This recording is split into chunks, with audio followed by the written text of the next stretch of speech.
Have you ever been reading Arabic and noticed how some words just feel connected, even if their meanings seem totally different? Well, today we're going to pull back the curtain on this really cool grammatical pattern. And I promise, once you see it, you're going to start spotting it everywhere. We are talking about the Af'alu al-Sifah. It sounds like the beginning of a bad joke, right? What in the world could connect the color green with being mute, or the color white with being lame? Well, believe it or not, the answer is a shared grammatical blueprint, and that is exactly what we are here to unpack today.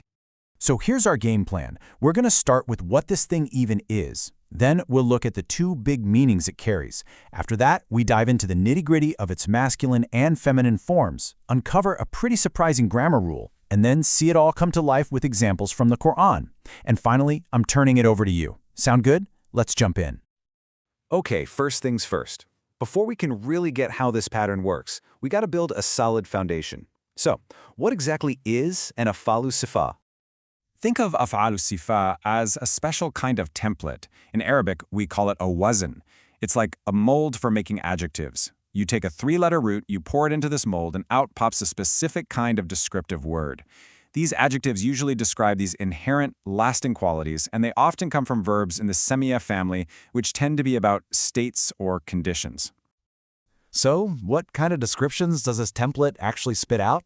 Well, it turns out they fall into two really neat categories, and this is where we get the answer to that riddle from the beginning. On one hand, this pattern is your go-to for colors. Words like akhdaru for green or ahmaru for red, they all follow this exact structure. Then on the other hand, it's used for physical attributes, characteristics, or even defects. A perfect example is Abkamu, which means mute. It's this double duty that makes the pattern so useful. Okay, and now this is where it gets really fun, especially for all you grammar nerds out there. You know, like most things in Arabic, these adjectives can't just be themselves. They have to agree in gender and number with whatever they're describing. So let's break down how this pattern changes. Let's kick things off with the masculine form. This is the default, the base pattern itself, Af'alu. We'll use the color green for our example here. All right, check out this table. The singular is akhdaru. Nice and simple. The dual is pretty much what you'd expect, akhdarani. But, and this is the part you really want to lock in, look at that plural. It's khudrun. This is what we call a broken plural, and it's on the pattern fulun. Remember that one. Okay, so now let's switch over to the feminine side and see what happens. The big thing to notice here is that the feminine singular doesn't just add the usual tamarbuta. Nope, it gets its own totally distinct pattern. So the feminine singular is on the fa'alu pattern. Yellow becomes safra'u. Now look closely at the dual form, safrawaini. Did you see that? The hamza from the singular actually flips to a waw before we add the dual ending. It's a small but super important phonetic shift. And what about the plural? It's sufran. That's the exact same fu'ulun pattern we saw for the masculine plural. Pretty neat, huh? Okay, I did promise you a surprise. And for anyone who's wrestled with Arabic grammar, this next little tidbit is a fantastic curveball. It's all about declinability. You know, whether a word can take all the different case endings or not. So here it is, the big rule. The singular forms, both the masculine af'alu and the feminine fa'la'u, are what we call non-declinable or ghair munsarif. Now, what that actually means for you is that they don't take tanween and they won't show a kasra when they're in the genitive case. But, and this is the twist, the plural form, fulon, is fully declinable. It is munsarif. This is totally the reverse of what you might expect. Usually, we see singular words that are fully declinable, and their broken plurals become non-declinable. But here, the whole situation is flipped on its head. It's a great little exception to tuck away in your brain. All this theory is great, but let's see how this pattern actually behaves out in the wild. And honestly, there's no better place to look than the Quran. Seeing it in context is what really makes it all click. And here we go, a classic, baqaratun safra'u.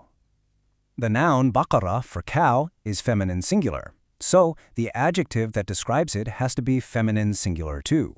And there it is, safra'u, following that fa'la'u pattern perfectly. Here's another fantastic one.